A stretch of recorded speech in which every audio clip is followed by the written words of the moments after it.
L'intelligence cachée d'un vrai leader. Un leader intelligent ne pense pas uniquement avec la partie frontale du cerveau, cette zone communément associée à la logique immédiate, à la pensée analytique et au raisonnement structuré. Au contraire, un vrai leader puise dans les parties plus profondes de l'esprit, les régions postérieures du cerveau, là où réside la mémoire profonde, l'intuition, l'expérience accumulée et une vision globale du monde. Comprendre le cerveau humain. Le cerveau humain est divisé en plusieurs régions, chacune responsable de fonctions spécifiques. Parmi les plus importantes, on retrouve 1. Le lobe frontal, situé à l'avant du cerveau, il régule la pensée rationnelle, la prise de décision, la planification, le langage et le contrôle volontaire des mouvements. C'est la partie la plus souvent associée à l'intelligence visible ou à l'intellect immédiat.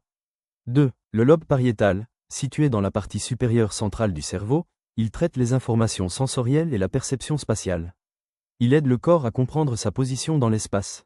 3. Le lobe temporal, situé sur les côtés du cerveau, il est lié à la mémoire, à la compréhension du langage et à l'audition.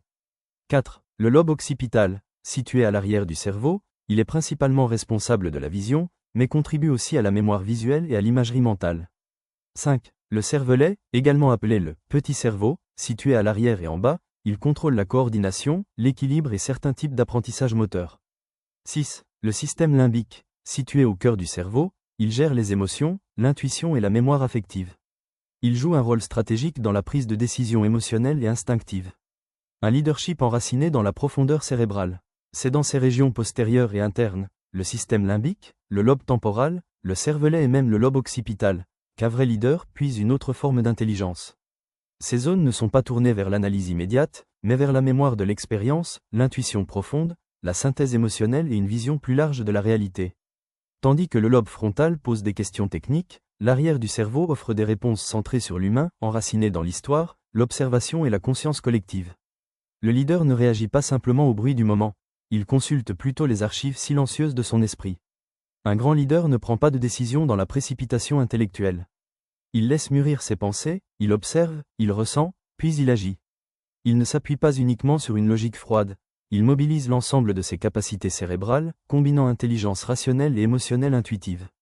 Conclusion, penser avec tout son être. La véritable intelligence du leadership ne se mesure pas à la rapidité du raisonnement, mais à la profondeur de la réflexion.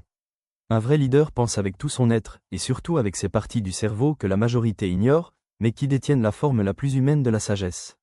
Ne soyez pas surpris par le comportement de soi-disant leaders au sein des communautés ou des nations. La plupart d'entre eux manquent de toutes les facultés de leur cerveau. Ils n'ont pas la capacité de vous servir en tant que leader.